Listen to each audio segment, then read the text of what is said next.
മാംഗല്യം.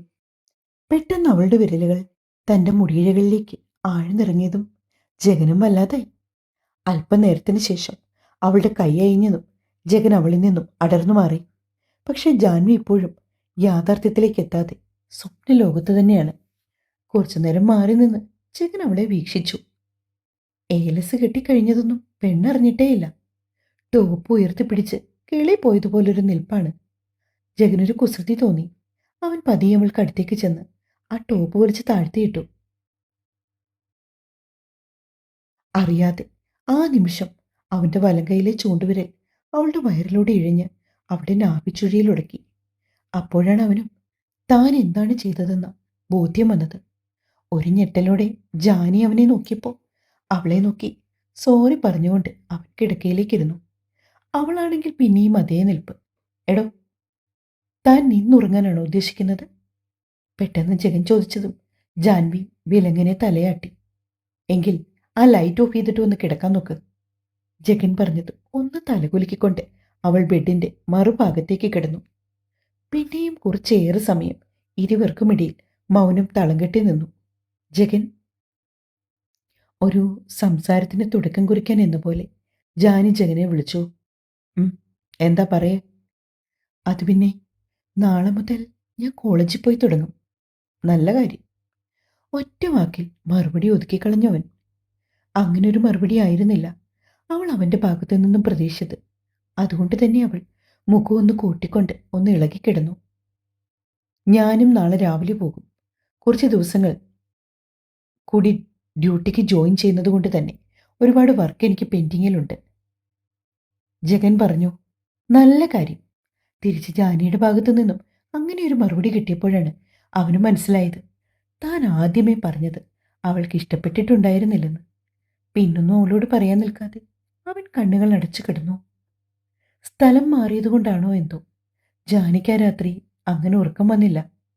കുറേയേറെ സമയം തിരിഞ്ഞും മറിഞ്ഞും കിടന്ന ശേഷമാണ് അവളും ഒന്നുറങ്ങിയത്.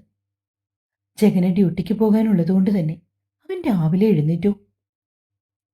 അല്പനേരം എക്സസൈസ് ഒക്കെ ചെയ്ത ശേഷം നേരെ കിച്ചണിൽ പോയി ഒരു കോഫി ഉണ്ടാക്കി കുടിച്ചു. ശേഷം ഫ്രിഡ്ജിൽ നിന്ന് മുട്ടയെടുത്ത് ഓംലെറ്റ് ഉണ്ടാക്കി. പിന്നെ ബ്രെഡ് എടുത്ത് ടോസ്റ്റ് ചെയ്ത് അതും കഴിച്ചു. അപ്പോഴാണ് അവൻ ഓർത്തത് ജാനി ഇന്നു മുതൽ കോളേജിൽ പോയി തുടങ്ങുമല്ലോ എന്ന്. അവൾക്ക് കാര്യമായി കുക്കിംഗ് ഒന്നും അറിയില്ലെന്ന് ജഗൻ ഇന്നലെ കൊണ്ട് മനസ്സിലായ കാര്യമാണ്. അതുകൊണ്ട് തന്നെ അവൻ അവൾക്ക് വേണ്ടി 2 ബ്രെഡ് എടുത്ത് ടോസ്റ്റ് ഉണ്ടാക്കി ഒരു ബുൾസയും ഉണ്ടാക്കി ചൂട് പോകാത്ത ഒരു പാത്രത്തിലേക്ക് ഇറക്കി അടച്ചു വെച്ചു ഡ്യൂട്ടിക്ക് പോകാൻ ഇറങ്ങി. തലേ രാത്രി ഒരുപാട് വൈകി ഉറങ്ങിയതുകൊണ്ട് തന്നെ ജാനി പിറ്റേന്ന് എഴുന്നേക്കാനും അല്പം വൈകി. ഞെട്ടിപ്പിടഞ്ഞ് എഴുന്നേറ്റ് സമയം നോക്കിയപ്പോൾ 8 മണിയായിരിക്കുന്നു. അതിനേക്കാളേറെ അവളെ അതിശയിപ്പിച്ചത് ജഗൻ എന്ന് സേവ് ചെയ്ത നമ്പറിൽ നിന്നും ഒരു നോട്ടിഫിക്കേഷൻ വന്ന് കിടക്കുന്നതാണ്. അത് കണ്ടതും അവളത് ഓപ്പൺ ചെയ്തു. അതിലൊരു മെസ്സേജ് ആയിരുന്നു. ഗുഡ് മോർണിംഗ്, തനിക്കുള്ള ബ്രേക്ക്ഫാസ്റ്റ് ഡൈനിങ് ടേബിളിൽ വെച്ചിട്ടുണ്ട്. അത്രയും മാത്രമേ ഉണ്ടായിരുന്നുള്ളൂ. കേട്ട പാതി കേൾക്കാത്ത പാതി ജാനി നേരെ ഡൈനിങ് റൂമിലേക്ക് ഓടി. അവൻ പറഞ്ഞത് ശരിയായിരുന്നു. അവിടെ ഒരു പാത്രത്തിൽ ഓംലെറ്റും ടോസ്റ്റും വെച്ചിട്ടുണ്ടായിരുന്നു. ജാനിക്ക് എന്തെന്നില്ലാത്ത സന്തോഷം തോന്നി. ഒന്നുമില്ലെങ്കിലും ജഗൻ തന്നെക്കുറിച്ച് ഇത്രയൊക്കെ ചിന്തിക്കുന്നുണ്ടല്ലോ. സന്തോഷം കൊണ്ട് ആ നിമിഷം ജാൻവിക്ക് കണ്ണു നിറഞ്ഞു. പിന്നെല്ലാം പെട്ടെന്നായിരുന്നു. നിമി നേരത്തിനുള്ളിൽ അവൾ റൂമിലേക്ക് പോയി. കുളിച്ച് ഫ്രഷായി തിരികെ വന്ന് നോക്കുമ്പോൾ തനിക്ക് കോളേജിൽ ഇട്ടുകൊണ്ട് പോകാൻ ഡ്രസ്സൊന്നും ഇല്ലല്ലോ എന്ന് ഓർമ്മ വന്നത്. പിന്നെ കയ്യിൽ കിട്ടിയ ഒരു ചുരിദാറും എടുത്തിട്ട് പോകാൻ റെഡിയായി അവൾ. കോളേജിൽ ആദ്യമായിട്ടാണ് ചുരിദാറൊക്കെ ഇട്ട് പോകുന്നത്. മിക്കവാറും ജീൻസും ടോപ്പും, അതും അല്ലെങ്കിൽ ജീൻസും ലോങ് കുർത്തയോ അങ്ങനെ എന്തെങ്കിലുമൊക്കെ ആകും ധരിക്കാറ്. ആ, ഇന്നൊരു ദിവസം ഒരു ചേഞ്ച് ആവട്ടെ പറഞ്ഞുകൊണ്ട് അവൾ റെഡിയായി. ഹോളിലേക്ക് വന്ന് ജഗൻ ഉണ്ടാക്കി വെച്ച ടോസ്റ്റും ഓംലെറ്റും കഴിച്ച ശേഷം അപ്പാർട്ട്മെന്റ് പൂട്ടി അവൾ ഇറങ്ങി. അവിടെ നിന്ന് ഏകദേശം 15 മിനിറ്റ് മാത്രം ദൂരമുള്ളൂ കോളേജിലേക്ക്. ഫ്ളാറ്റിൽ നിന്നിറങ്ങി അവൾ നേരെ പോയത് ബസ് സ്റ്റോപ്പിലേക്കാണ്. അവിടുന്ന് ബസ് കയറി കോളേജിലെത്തുമ്പോൾ തന്നെ മരച്ചുവട്ടിൽ ചിരിച്ചുകൊണ്ടിരിക്കുന്ന അബിയാണ് കണ്ടത്. ആഹാ, നീ നേരത്തെ വന്നായിരുന്നോ? ജാൻവി ചോദിച്ചു. പിന്നല്ലാതെ, കുറേ ദിവസങ്ങൾക്ക് ശേഷം നീയൊക്കെ വരുന്നെന്ന് പറഞ്ഞില്ലേ, അതുകൊണ്ട് ഞാൻ ഒട്ടും താമസിക്കണ്ടെന്ന് കരുതി. അതല്ല, മിതുവോടെ നിങ്ങൾ ഒന്നിച്ചല്ലായിരുന്നോ? പെട്ടെന്ന് അഭി ചോദിച്ചതും ജാൻവി ഒന്ന് പതറി. അപ്പോഴാണ് അഭിയും തലേ ദിവസം പറഞ്ഞ കാര്യങ്ങൾ ഓർത്തത്. ആ, അതൊക്കെ പോട്ടെ പെണ്ണേ, ഞാൻ പെട്ടെന്ന കാര്യം ഓർത്തില്ലടി. അഭി അവളുടെ തോളി തട്ടി. ഫോൺ റിങ് ചെയ്തപ്പോ ജാൻവി എടുത്തു നോക്കി. മിതു ആയിരുന്നു വിളിക്കുന്നത്. നീ എത്തിയോ ജാൻവി? ഇതാ വന്നതേ ഉള്ളൂ. ഞാനൊരു 15 മിനിറ്റിനുള്ളിൽ എത്തും. ഓക്കേടി. അതും പറഞ്ഞുകൊണ്ട് ഫോൺ വെച്ച് ജാൻവി നേരെ അഭിയെ നോക്കി. നീ വാ, നമുക്ക് ക്യാൻറ്റീനിലേക്ക് പോയി ഒരു കോഫിയൊക്കെ കുടിച്ചിട്ട് വരാം. മിതു കൂടി വരട്ടെടി. അവൾ വന്നോളൂടാ. എനിക്ക് നല്ല തലവേദന. ഒരു കോഫി കുടിച്ച് ശരിയാകും. നീ വാ. ജാൻവി അഭിയുടെ കൈയും പിടിച്ചു വലിച്ചുകൊണ്ട് നേരെ ക്യാൻറ്റീനിലേക്ക് നടന്നു. നീ എന്താ വീട്ടിൽ നിന്ന് ചായയൊന്നും കുടിച്ചില്ലേ? എഴുന്നേറ്റപ്പോൾ ലേറ്റായി പോയടാ. അപ്പം നീ ഒന്നും കഴിച്ചില്ലേ? ബ്രെഡ് ടോസ്റ്റും ഓംലെറ്റും കഴിച്ചു. ഇടി മന്ദബുദ്ധി, അതുണ്ടാക്കിയ സമയം നിനക്കൊരു കോഫി കൂടി ഉണ്ടാക്കാൻ മേലായിരുന്നോ? അതിനിതൊക്കെ ആരുണ്ടാക്കിയെന്നാ? പോകും മുമ്പേ ജഗനുണ്ടാക്കി വെച്ചിട്ട് പോയി. ആഹാ, IPS ഭാര്യയ്ക്ക് വേണ്ടി കുക്കിങ്ങും തുടങ്ങിയോ? മോനെ, കളിയാക്കല്ലേട്ടോ. നീയൊക്കെ ഒന്ന് പെണ്ണ് കെട്ടട്ടെ, അപ്പോ അറിയാം. നീ ആയതുകൊണ്ട് ചിലപ്പോ സദ്യ വരെ ഒറ്റയ്ക്കുണ്ടാക്കി കളയും. ജാൻവി അഭിയെ കളിയാക്കി. ഊവേ. അഭിയത് പറഞ്ഞ് നാമ വായിലേക്കിട്ട കൃത്യസമയത്ത് തന്നെയാണ് മിഥുവിന്റെ കോൾ ജാനിയുടെ ഫോണിലേക്ക് എത്തിയത്. ജാനി, ഞാൻ മരത്തിന്റെ ഫ്രണ്ടിലുണ്ട്. നിങ്ങൾ രണ്ടും എവിടാ? എങ്കിൽ പിന്നെ നീ നേരെ ക്യാൻറ്റീനിലേക്ക് വിട്ടോ, ഞങ്ങൾ ഇവിടെയുണ്ട്. ദുഷ്ടകൾ, എന്നെ കൂട്ടാണ്ട് ക്യാൻറ്റീനിൽ പോയോ? ഹാ, ഞങ്ങളിപ്പോ വന്നതേ ഉള്ളടി. നീ ഇങ്ങോട്ട് വാ. അല്പസമയത്തിനകം മിഥു കൂടി വന്നു. ജാനി കുടിച്ചു വച്ചിരുന്ന കോഫിയിൽ നിന്ന് വന്ന പാടി ഒരു സിപ്പെടുത്ത് മിഥു താടിക്ക് കൈയും കൊടുത്ത് അവരിരുവരെയും മാറി മാറി നോക്കിയിരുന്നു. എന്താണ് മുഖത്തിനൊരു വാട്ടം? അത്ര തെളിച്ചമില്ലാതിരിക്കുന്ന മിഥുവിന്റെ മുഖത്തേക്ക് നോക്കി അഭി ചോദിച്ചു. ഏയ്, ഒന്നുമില്ലടാ. എന്നിട്ട് എന്നെ കുറച്ച് ദിവസം കൂടി കണ്ടതിന്റെ സന്തോഷമൊന്നുമില്ലല്ലോ? പിന്നെ കുറച്ച് ദിവസം കൂടി കാണുമ്പോൾ സന്തോഷിക്കാൻ നീ ആരാ? എന്റെ ഭർത്താവോ? എടുത്തടിച്ചതുപോലെ മിഥു ചോദിച്ചത് അഭിയും ജാൻവിയും ഒരുപോലെ ചിരിച്ചു. അവർക്കൊപ്പം ആ ചിരിയിൽ മിഥു കൂടി പങ്കുചേർന്നു. ദാ ജാൻവി, ഇത് ഞാൻ നിനക്ക് കൊണ്ടുവന്നതാ. പറയുന്നതിനോടൊപ്പം ബാഗിൽ നിന്നൊരു വട്ടപാത്രം എടുത്ത് ടേബിളിലേക്ക് വെച്ചു മിഥു. ജാൻവി കണ്ണുകൊണ്ട് മിഥുവിനോട് അതിലെന്താണെന്ന് ചോദിച്ചു. നീ ആദ്യം തുറന്നു നോക്ക്, എങ്കിലല്ലേ അറിയാൻ പറ്റൂ. മിഥു അത് പറഞ്ഞതും പിന്നെ ഒന്നും ചിന്തിക്കാതെ ജാൻവി പാത്രം തുറന്നു. മറ്റൊന്നുമായിരുന്നില്ല അതിൽ. ഇഡലിയും സാമ്പാറും. ഇന്ന് കോവിലകത്ത് ഇതായിരുന്നു ബ്രേക്ക്ഫാസ്റ്റ്. ഇതായിരുന്നു ബ്രേക്ക്ഫാസ്റ്റ്. നിനക്ക് ഇഡലി വലിയ ഇഷ്ടമല്ലേ?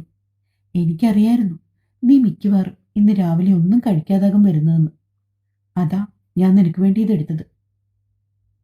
എന്നാൽ നീ കേട്ടോ മോളെ മിഥു, അതൊക്കെ വെറും തെറ്റിദ്ധാരണ മാത്രമായിരുന്നു. നിന്റെ IPS ഏട്ടൻ ഭാര്യയ്ക്ക് കഴിക്കാൻ രാവിലെ ടോസ്റ്റും ഓംലെറ്റും ഉണ്ടാക്കി കൊടുത്തിട്ടാ പോയി. അഭി നാടകീയമായ രീതിയിൽ പറഞ്ഞത്. മിഥു വിശ്വാസം വരാത്ത പോലെ ജാനിയെ നോക്കി. ഈശ്വര, കമിഴ്ന്ന് കിടക്കുന്ന ഒരു പ്ലാവില മറിച്ചിടാത്ത എന്റെ ഏട്ടനെ പറ്റിയാണോ നീ ഈ അപവാദം പറയുന്നത്? ശരിക്കും? മിഥു ജാനിയുടെ മുഖത്തേക്ക് സൂക്ഷിച്ചു നോക്കി. ഒരു കള്ളച്ചിരിയോടുകൂടി തല കുലുക്കുന്നുണ്ട് ജാൻവി. എന്റെ മോളെ, ചേട്ടൻ അസ്ഥിക്ക് പിടിച്ചെന്നാ തോന്നുന്നത്. മിഥു വല്ലാത്തൊരു ഭാവത്തിൽ പറഞ്ഞു. അയ്യടാ, ഇതതുകൊണ്ടൊന്നുമല്ല, വെറുതെ. ചിലപ്പോൾ ഉണ്ടാക്കിയപ്പോ മിച്ചം വന്നതായിരിക്കും. അങ്ങനെ അങ്ങ് സമ്മതിച്ചു കൊടുക്കാൻ ഉദ്ദേശമില്ലാത്ത പോലെ ജാൻവി പറഞ്ഞു. പൊടി, അങ്ങനൊന്നും ആവില്ല. ഏട്ടനെ അത് നിനക്ക് വേണ്ടി മാത്രം ഉണ്ടാക്കിയതാ. ഏയ്, നിങ്ങൾ രണ്ടുപേരും കൂടി തർക്കിക്കാതെ ഇത് കഴിക്കാൻ നോക്ക്. കഴിച്ചിട്ട് നമുക്ക് വേഗം ക്ലാസ്സിൽ പോകാം. അഭി പറഞ്ഞു. അതെന്താടാ ഇന്നൊരു ധൃതി ക്ലാസ്സിൽ പോകാൻ വേണ്ടി? മിഥു അഭിയെ കണ്ണു കൂർപ്പിച്ച് നോക്കി. നീ അറിഞ്ഞില്ലേ, നമ്മുടെ ഡിപ്പാർട്ട്മെന്റിൽ പുതുതായിട്ടൊരു മിസ് ജോയിൻ ചെയ്തിട്ടുണ്ട്. ജാൻവി പറഞ്ഞു. പുതിയ മിസ്സോ? മിഥു അത്ഭുതത്തോടെ അവരെ നോക്കി. അതേടി, ഇവനൊരു നോട്ടം ഉണ്ടാ മിസ്സിന്. ജാൻവി വെറുതെ അഭിയെ കളിയാക്കി. അതിന് മിസ് ഇപ്പൊ ജോയിൻ ചെയ്തതല്ലേ ഉള്ളൂ. ആര് പറഞ്ഞിപ്പം ജോയിൻ ചെയ്തെന്ന്? നമ്മൾ രണ്ടുപേരും ക്ലാസ്സിൽ കയറിയിട്ട് എത്ര ദിവസമായെന്നറിയാമോ? കുറച്ച് ദിവസമായി മിസ് ജോയിൻ ചെയ്തിട്ട്. അത് പറയുന്നതോടൊപ്പം തന്നെ ജാൻവി ഒളി കണ്ടിട്ട് മിഥുവിനെ നോക്കുന്നുണ്ട്. അവളുടെ മുഖത്തെ തെളിച്ചം പാടെ മങ്ങിപ്പോയെങ്കിലും പിന്നെ തങ്ങൾ രണ്ടുപേരും എന്തേലും വിചാരിച്ചാലോ എന്ന് കരുതി ആ മുഖത്തൊരു കള്ളച്ചിരിയും വെച്ച് പിടിപ്പിച്ച് അങ്ങനെ ഇരിക്കുവാണ് കക്ഷി. എന്തായാലും ശരി മിതു, ഞാനിത് ലഞ്ചിന്റെ ടൈമിൽ കഴിക്കാം. ഇപ്പൊ എന്റെ വയറ് ഫുള്ളാണ്.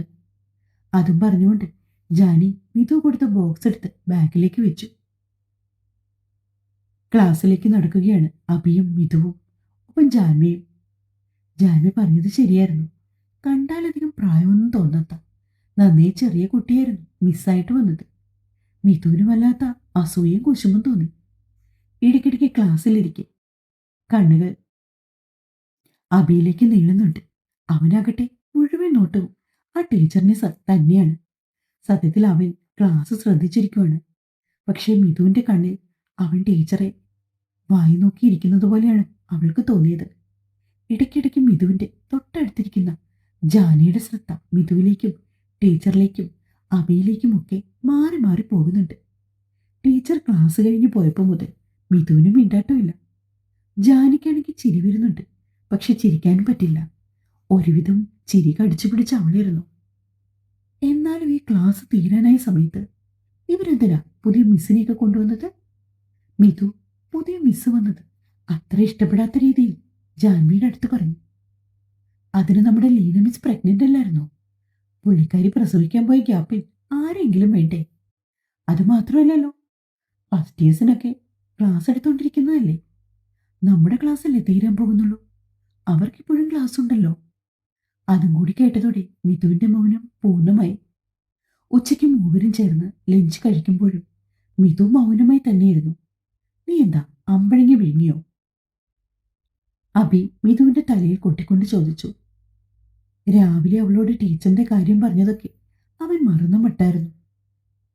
എടി, അമ്മ ഇന്ന് പറയുന്നുണ്ടായിരുന്നു നിന്നെ ഹോസ്പിറ്റലിൽ വെച്ച് കണ്ട ശേഷം പിന്നെ നിങ്ങളെയൊക്കെ കണ്ടിട്ടേയില്ലെന്ന്. പറ്റുമെങ്കിൽ ഇന്നൊന്ന് വീട് വരെ വരുമോ? മിതുവിന്റെ ഇലയിൽ നിന്ന് ഒരു പിടി ചോറ് വായിലേക്ക് വെച്ചുകൊണ്ടാണ് അഭി പറയുന്നത്. പെട്ടെന്ന് അഭി അത് ചോദിച്ചപ്പോൾ മിതുവിന് വല്ലാത്ത സന്തോഷം തോന്നിയെങ്കിലും പിന്നെ അവളുടെ മുഖത്തെ സന്തോഷം പാടേ കിട്ടും. ജാൻവി ഭയങ്കര ഉത്സാഹത്തിലാണ്. സത്യം പറഞ്ഞാൽ ജഗൻ വരാൻ രാത്രിയാകും. അത് ഒരു ഫ്ലാറ്റിൽ ഒറ്റയ്ക്കിരിക്കുന്നതിനെ കുറിച്ച് ആലോചിച്ചപ്പോൾ അവൾക്കും തോന്നി ഇത് തന്നെയാണ് നല്ലതെന്ന്. എങ്കിൽ ശരി, നമുക്കിന്ന് ഇവന്റെ വീട്ടിൽ പോകാം. നീ ഓക്കെ അല്ലേ മിതു? എന്തായാലും നിനക്ക് ഹോസ്റ്റലിൽ 8 മണിയാകുമ്പോൾ കയറിയാൽ പോരെ? അതിനു മുമ്പ് നിന്നെ ഞങ്ങൾ ഹോസ്റ്റലിൽ എത്തിക്കാം. അയ്യോ, അത് പറ്റില്ല, എനിക്കിന്ന് കുറച്ച് പഠിക്കാനുണ്ട്. എന്ത് പഠിക്കാൻ? ജാൻവി സംശയത്തോടെ അവളെ നോക്കി. ആ, അതൊന്നും പറഞ്ഞാൽ നിങ്ങൾക്കറിയത്തില്ല. മാത്രമല്ല എനിക്ക് കുറച്ച് റെക്കോർഡ്സൊക്കെ കംപ്ലീറ്റ് ചെയ്യണം. മിതു പരമാവധി ഒഴിഞ്ഞു മാറാൻ ശ്രമിക്കുന്നുണ്ട്. അതിന് നമ്മൾ രണ്ടുപേരും ഒരുമിച്ചിരുന്നല്ലേ റെക്കോർഡ് മുഴുവൻ കംപ്ലീറ്റ് ചെയ്തത്. പിന്നെ ഏത് റെക്കോർഡ്? ആ, അത് അത് മിതു നിന്ന് വിക്കി. നീ തൽക്കാലം തടിയൂരി രക്ഷപ്പെടാനൊന്നും നോക്കണ്ട. നമ്മൾ ഇന്ന് അബിയുടെ വീട്ടിൽ പോകുന്നു. അമ്മയെ കാണുന്നു. അമ്മയുടെ കൈകൊണ്ടുണ്ടാക്കിയ ചോറും ചാളക്കറിയും കഴിക്കുന്നു. എന്താ ഓക്കെ അല്ലേ? ജാനി അത്രയും സന്തോഷത്തോടെ ചോദിച്ചപ്പോൾ എതിർത്ത് പറഞ്ഞ് അവളുടെ സന്തോഷം ഇല്ലാതാക്കാൻ മിതുവിനും തോന്നിയില്ല. ഓക്കെ, മുഖത്ത് സന്തോഷം അഭിനയിച്ചുകൊണ്ട് മിതു പറഞ്ഞു. അബിയുടെ വീട്ടിൽ പോകുന്നത് കൊണ്ട് തന്നെ ജാനി വളരെ ഉത്സാഹത്തിലാണ്. അവരിതിനു മുമ്പും അബിയുടെ വീട്ടിൽ പോയിട്ടുണ്ട്. എന്തോ ജാനിക്ക് അവിടുത്തെ വീടും അയൽക്കാരെയും അവിടുത്തെ സാഹചര്യങ്ങളുമൊക്കെ ഒരുപാട് ഇഷ്ടമാണ്. മിഥുനും അതുപോലെ തന്നെയാണ്. പക്ഷെ ഇപ്പൊ അബിക്ക് മിസ്സിനോടൊരു ചായവുണ്ടെന്ന് അറിഞ്ഞതിന് ശേഷമാണ് ഈ വല്ലായ്മ. കുറച്ച് ദിവസം സ്പെഷ്യൽ ക്ലാസ് ഉണ്ടായിരുന്നുകൊണ്ട് ലാസ്റ്റ് ഇയേഴ്സിന് മാക്സിമം 8 മണിവരെ ഹോസ്റ്റലിലെ ടൈം ഈ ആഴ്ച കൂടി അനുവദിച്ചു കൊടുത്തിരുന്നു. അതുകൊണ്ട് മിഥുവിന് ആ പേടിയില്ല. മിഥു, നീ വാഷ്റൂമിലേക്ക് വരുന്നുണ്ടോ? ലാസ്റ്റ് ഇന്റർവെല്ലിന്റെ നേരത്താണ് ജാൻവി മിഥുവിനോട് ചോദിച്ചത്. ഇല്ലടി, നീ പോയിട്ട് വാ. എനിക്കൊരു കമ്പനി വാടി. അതും പറഞ്ഞ് ജാൻവി മിഥുവിനെ നിർബന്ധിച്ച് പിടിച്ചു വലിച്ചുകൊണ്ട് വാഷ്റൂമിലേക്ക് നടത്തിച്ചു. അതെ, എത്ര നാളായി തുടങ്ങിയിട്ട്? ജാൻവി പതിയെ സംസാരത്തിന് തുടക്കം കുറിച്ചു. എന്ത്? മിഥു കാര്യം മനസ്സിലാവാത്ത രീതിയിൽ ജാൻവിയെ നോക്കി. അല്ല, നിന്റെ ഈ അസുഖം തുടങ്ങിയിട്ട് എത്ര നാളായി എന്നാണ് ഞാൻ ചോദിച്ചത്. ജാൻവിയുടെ മുഖത്തൊരു ആക്കിച്ചിരിയുണ്ട്. മിഥുവിനാണെങ്കിൽ കാര്യം മനസ്സിലായതുമില്ല. അങ്ങനെയുള്ള സാഹചര്യത്തിൽ ജാൻവിയുടെ ചിരി കണ്ടതും മിഥുവിനും വല്ലാത്ത ദേഷ്യം വന്നു. ദേ ജാനി, വല്ലതും പറയാനുണ്ടെങ്കിൽ തെളിച്ചു പറയണം. ഇതൊരുമാതിരി ആളെ വടിയാക്കും പോലെ. നീ അങ്ങും ഇങ്ങും തൊടാതെ ഓരോന്ന് പറഞ്ഞ ഞാൻ എങ്ങനെ മറുപടി പറയാനാ? മിഥു ചോദിച്ചു. എങ്കിൽ ഞാൻ ഡയറക്റ്റായിട്ട് ചോദിക്കട്ടെ? അത് തന്നെയല്ലേ ഞാനിപ്പോ പറഞ്ഞത്, ചോദിക്ക്. നീ ആരും അറിയാതെ അബിയെ പ്രേമിക്കാൻ തുടങ്ങിയിട്ട് എത്ര നാളായിന്ന്? പെട്ടെന്ന് ജാൻവിയുടെ പക്കൽ നിന്നും അങ്ങനെ ഒരു ചോദ്യം വന്നത് മിഥു കണ്ണുകൾ ഇറുക്കി അടിച്ചുകൊണ്ട് മുഖം കുനിച്ചു കളഞ്ഞു. നോക്ക്, കണ്ണടച്ച് ഇരുട്ടാക്കാൻ നോക്കല്ലേ. എല്ലാം അറിഞ്ഞു വെച്ചുകൊണ്ട് തന്നെയാ ഞാൻ ചോദിക്കുന്നത്. കുറെ നാളായി പൂച്ച കണ്ണടച്ച് പാല് കുടിക്കും പോലെ ഈ പരിപാടി തുടങ്ങിയിട്ട്. അവൻ ആരോടെങ്കിലും മിണ്ടിയാൽ പിണക്കം, അവൻ ആരെയെങ്കിലും നോക്കിയാൽ പിണക്കം. എങ്കിൽ പിന്നെ നിനക്ക് അവനോട് നേരിട്ട് തുറന്നു പറഞ്ഞൂടെ ഇത്? മിഥു ഒന്നും മിണ്ടാണ്ട് നിൽക്കുകയാണ്. ജാൻവി അവളെ തട്ടി വിളിച്ചു. മിഥു, ഇങ്ങോട്ട് നോക്കിക്കേ. മിഥു ആണെങ്കിൽ എന്തു വന്നാലും നോക്കില്ലെന്ന മട്ടിൽ ഒരേ നിൽപ്പ് നിൽക്കുകയാണ്. എടി, നീ വിചാരിക്കുന്ന പോലെ ഒന്നുമില്ല. എനിക്കവനെ അതേ കണ്ടപ്പോ ഒരു ചെറിയ ക്രഷ് ഉണ്ടായിരുന്നു. പിന്നിപ്പോഴും അവനെ ഇഷ്ടായിപ്പോയി. കൊള്ളാം. എന്നിട്ട് നീ എന്താ അവനോട് ഇതുവരെ ഇതേപ്പറ്റിയൊന്നും പറയാതിരുന്നേ? ആ, ബെസ്റ്റ്. ഇഷ്ടമാണെന്ന് പറഞ്ഞ് അങ്ങോട്ട് ചെന്നാ മതി. എപ്പോ അവൻ നോ പറഞ്ഞെന്ന് ചോദിച്ചാ പോരെ. ഇപ്പോഴാകുമ്പോ ഒരു ഫ്രണ്ട്ഷിപ്പ് എങ്കിലും ഉണ്ട്. ഇനി ഇത് പോയി നേരിട്ട് അവനോട് പറഞ്ഞിട്ട് വേണം ഉള്ള ഫ്രണ്ട്ഷിപ്പ് കൂടി ഇല്ലാണ്ടാവാൻ. കൊള്ളാം. അപ്പൊ ഇത് മുഴുവൻ കാലവും ഇങ്ങനെ തന്നെ ഫ്രണ്ട്ഷിപ്പായിട്ട് കൊണ്ടുപോകാനാണോ നിന്റെ ഉദ്ദേശം? അല്ലടി, അവനൊന്ന് സെറ്റിലാവുന്നവരെയെങ്കിലും എങ്ങനെയെങ്കിലും നീട്ടിക്കൊണ്ടു പോകണം. അല്ലെങ്കിൽ പിന്നെ അവൻ ഒരിക്കലും സമ്മതിക്കില്ല. അതൊക്കെ അവിടെ നിൽക്കട്ടെ, നീ സീരിയസ് ആയിട്ടാണോ? ജാൻവി അല്പം കാര്യമായി തന്നെ മിഥുവിനോട് ചോദിച്ചു. പിന്നല്ലാതെ, നിന്റെ വീട്ടുകാരെ കുറിച്ചൊക്കെ നിനക്ക് നല്ല ബോധ്യമുണ്ടല്ലോ അല്ലേ? ഇനിയിപ്പോ കോവിലകത്തിന്റെ അന്തസ്സും അബിയുടെ സ്റ്റാറ്റസും കൂടിച്ചേർന്ന് പോകുമെന്ന് നിനക്ക് തോന്നുന്നുണ്ടോ? രണ്ടും രണ്ട് ദിക്കിൽ നിൽക്കുന്നവരാണ്. ആടി, എനിക്കെല്ലാം അറിയാം. ഞാൻ എന്തായാലും അവനെ ഒരിക്കലും വിട്ടിട്ട് പോകത്തില്ല. പിന്നെ തൽക്കാലം ഇതാരും അറിയണ്ട. അവനും ആരോടും ഞാനായിട്ട് എന്തായാലും പറയത്തില്ല. ജാൻവി അത് പറഞ്ഞപ്പോ മിഥുന്റെ മുഖം ഒന്ന് തെളിഞ്ഞു. പക്ഷേ നിന്നോട് എനിക്ക് നല്ല ദേഷ്യമുണ്ട്. നീ ഇത്രയും നാള് എന്റെ കൂടെ നടന്നിട്ട് എന്നോട് ഇതേപ്പറ്റി ഒരു വാക്ക് സൂചിപ്പിച്ചില്ല. എടി, പിണങ്ങല്ലേടി. വേറൊന്നും കൊണ്ടല്ല. നീ അറിഞ്ഞിട്ട് നീ എന്നെ ഇതിൽ നിന്ന് പിന്തിരിപ്പിച്ചാലോന്ന് ഞാനൊന്ന് വിചാരിച്ചു പോയി. അതുകൊണ്ടാണ് നിന്നോട് പോലും പറയാഞ്ഞത്. എനിക്കിനി അതിന് പറ്റുമെന്ന് തോന്നുന്നില്ല. അവന്റെ സ്ഥാനത്ത് എനിക്ക് വേറൊരാളെ ചിന്തിക്കാൻ പോലും പറ്റില്ല. കണ്ണു നിറച്ചുകൊണ്ട് മിഥു അത് പറഞ്ഞതും ജാനി അവളെ ചേർത്ത് പിടിച്ചു. സാരല്ല, അതിനൊക്കെ ഇനി ഒരുപാട് സമയമുണ്ടല്ലോ. നമുക്ക് നോക്കാം, എല്ലാം ശരിയാവും. നീ വന്നേ. അപ്പൊ നിനക്ക് വാഷ്റൂമിൽ പോകണ്ടേ? പെട്ടെന്ന് മിഥു ചോദിച്ചതും ജാൻവി ഒരു കള്ള ചിരിച്ചിരിച്ചു. അതിനാർക്ക് വാഷ്റൂമിൽ പോണം? ഞാൻ നിന്നോട് ഇതേപ്പറ്റി ചോദിക്കാൻ വേണ്ടി നൈസായിട്ട് ക്ലാസ്സിൽ നിന്ന് പുറത്തേക്ക് ഇറക്കിയതാ. കള്ളി. മിഥു പറഞ്ഞതും ജാനി അവൾക്ക് പിടികൊടുക്കാതെ മുന്നേ ഓടി. അവൾക്ക് പിന്നാലെ മിഥു. ഒരുവിധം ഓടി അലച്ച് രണ്ടും കൂടി ക്ലാസ്സിൽ കയറി. തുടരും.